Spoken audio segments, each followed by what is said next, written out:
বামেদের ডাকা দুদিনের ভারত বন্ধ সফল কি ব্যর্থ তা নিয়ে অবশ্য বাংলায় শাসক ও বিরোধী উভয় পক্ষই তাদের নিজস্ব মতামত দিয়েছে। তবে এরই মাঝে বাংলার রাজনীতিতে ঘটল চূড়ান্ত নাটক।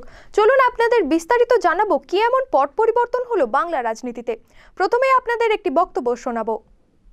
তৃণমূল কংগ্রেসের গ্রাম পঞ্চায়েতে ভোটে একটা কথা খুব পরিষ্কার করে জানিয়ে দিতে চাই, আজকের এই সভা থেকে বার্তা উঠুক, বিরোধীদের কোনো মতে রাজনীতি এখন করতে দেওয়া যাবে না। তারা চুপচাপ করে ঘরে বসে থাকুক, তাদেরকে আমরা 20 বছর পর রাজনীতি করতে দেব। কিন্তু একটা কথা খুব পরিষ্কার জেনে রাখুন, তৃণমূল কংগ্রেসের যারা টিকিট পাবে তারাই তৃণমূল কংগ্রেস প্রার্থী, এটা কিন্তু খুব পরিষ্কার জেনে রাখুন। কিন্তু কোনো মতে আমরা বিরোধী প্রার্থী এখানে করতে দেব না, এটা কিন্তু খুব পরিষ্কার। আপনারা নির্দলীয় হন আর বিরোধী হন, নতুনপুরে কোনো ভোট হবে না। আমরা ভোটের আগে ভোট করে নেব, কারণ আমরা জানি প্রতিটা বুথে বুথে আমরা রাজনীতি করি। কিন্তু আবার বলছি, তৃণমূল কংগ্রেসের যারা টিকিট পাবে তারাই তৃণমূল কংগ্রেসের প্রার্থী, যারা টিকিট পাবে না তাদের কিন্তু কোনো জায়গা নেই। মন দিয়ে শুনেছেন তো, ইনি সৌমিত্র খাঁ, বিষ্ণুপুর লোকসভা কেন্দ্রের তৃণমূল সাংসদ। থোড়ি ইনি এখন তৃণমূলের প্রাক্তনী, তবে তার তৃণমূলে প্রাক্তনী হওয়া 24 ঘন্টাও হয়নি।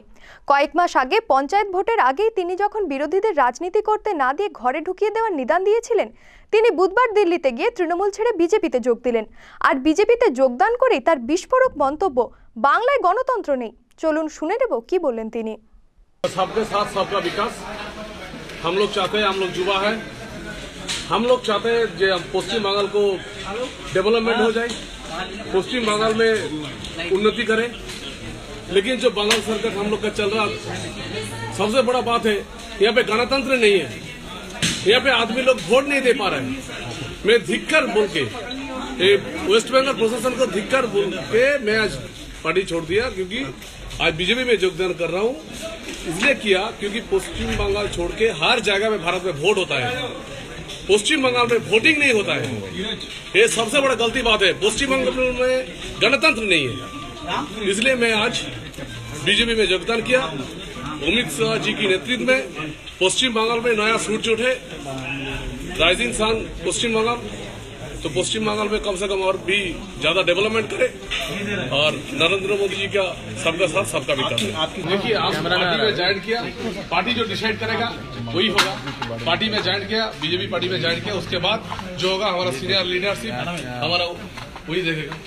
पश्चिम बंगाल में किसी का बात नहीं चलता, सिर्फ पीसी भाइपों का बात चलता है। पश्चिम बंगाल में गणतंत्र बोलते कुछ नहीं है। पश्चिम बंगाल में सब यही है, पीसी भाइपों का राज चल रहा है। पश्चिम बंगाल में पुलिस ही राज चल रहा है। पश्चिम बंगाल में इंडिपेंडेंट कोई बात नहीं है, पश्चिम बंगाल में फ्रीडम का कोई बात नहीं है। पश्चिम बंगाल में सबसे बड़ा बात है जो अभिषेक बनर्जी और ममता बनर्जी चल रहे हैं, ये चलेगा नहीं, ये हम लोग चलने नहीं देगा। उसने युवा होके मैं छोड़ दे रहा हूँ, उसको धिक्कार जोड़ के हम छोड़ रहा हूँ। ये चलिए पश्चिम बंगाल में कम से कम गणतंत्र गठित हो जाए, उसलिए नरेंद्र मोदी जी का हाथ पकड़ रहा हूँ। आज बीजेपी में योगदान किया। তবে নাটকের এখানেই শেষ হয়নি। সৌমিত্র খাঁর বিজেপিতে যোগদান করার পরই বোলপুর লোকসভা কেন্দ্রের সাংসদ অনুপম হাজরার টুইট সৌমিত্র খাঁর উদ্দেশ্যে। দেখে নেব টুইট করে কি লিখলেন অনুপম বাবু।